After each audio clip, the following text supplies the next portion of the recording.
You know what? Let's bring it back. Same story, different angle though here. We have Dr. Dane here with us, who is co-creator of Access Consciousness, talking about being a leader right now, especially in a time where people feel they want to do something. They're just not sure what to do or how to go about it. And Doctor, I just want to ask you, you have a very unique perspective in your background. Can you share a little bit of that with us and our viewers? Yeah, when I was growing up, I actually grew up in a part of the country in Los Angeles that were primarily people of color. In fact, I was the only white person, and I had actually gotten beaten up several times for being a different color. And yet, when I looked at it, I didn't go, "Oh, this is brown and black people doing this to me." I looked at it and gone and said, "This is not the world we need to create. There's got to be something different possible." I've known that since I was a kid. And what I would like to talk to people about is let's use what's going on to truly create the world of possibilities we know should be available, because there are a lot more of us that desire that than desire to hate each other and separate from each other. And what do you think is step one in that process when so many people are hurting right now, so many people are frustrated? There's just so many emotions that we've seen during the protests that are our own feelings. Yes. Well, first, I think what we need to do is we need to embrace those who are hurting and realize that, acknowledge that it's appropriate. But then what we need to do is to choose to actually be leaders. And from my point of view, a leader is somebody who doesn't buy what is being sold. They don't hear the latest story and buy into it. They actually ask questions to create a possibility for the world as they would actually like to see it.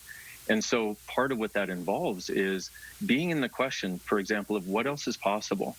What is it going to take to change this? And am I living my life in such a way that I am creating the world with my actions that I desire to create? You know, if we look at the civil rights movement, one of the greatest things about it was it empowered people to know that their voice mattered and they were creating a change. With the assassination of Martin Luther King, JFK, Bobby, it's like the world gave up hope and we lost our leaders. Well, what if what's being asked of us and what's available now is for us to each become the leaders in our own lives, to actually start in not just our lives, but in our sphere of influence, whatever that may be, even if it's one person.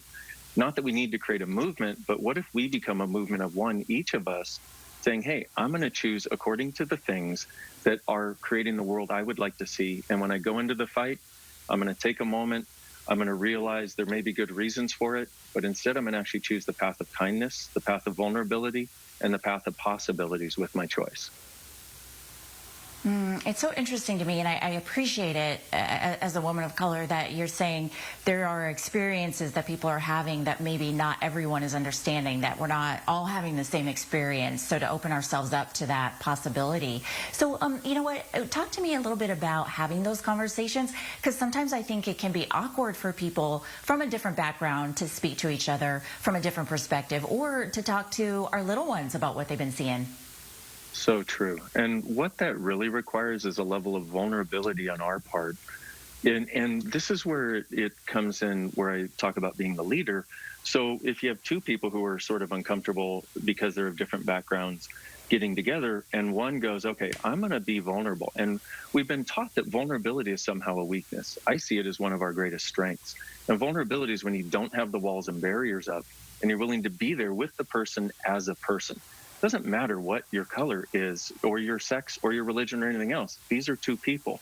We live on this planet together. Let's find a way to actually embrace each other. And if you look, you know, a lot of, for example, the police taking a knee in so many cities around the world in front of the protesters coming up and hugging the police and them hugging. And now we don't have a protest. Now we have a search for possibilities. And we need to recognize that fighting against never creates more possibilities. Fighting against makes you a victim to whatever you're fighting against. Choosing for possibilities creates more possibilities. And that moment you mentioned of seeing the unity, I think is just people are hungry for those moments. Talk to us really quickly. We're running out of time, but I do want you to talk to us about your class. Oh, it's coming up. It's July 3rd. It's called Being You, Changing the World, based on a book that I wrote. And we're going to explore this and a lot of other things so we can actually step into being those leaders that create the possibility for this different world. But it starts with us, each of us individually, and we actually have the capacity for it.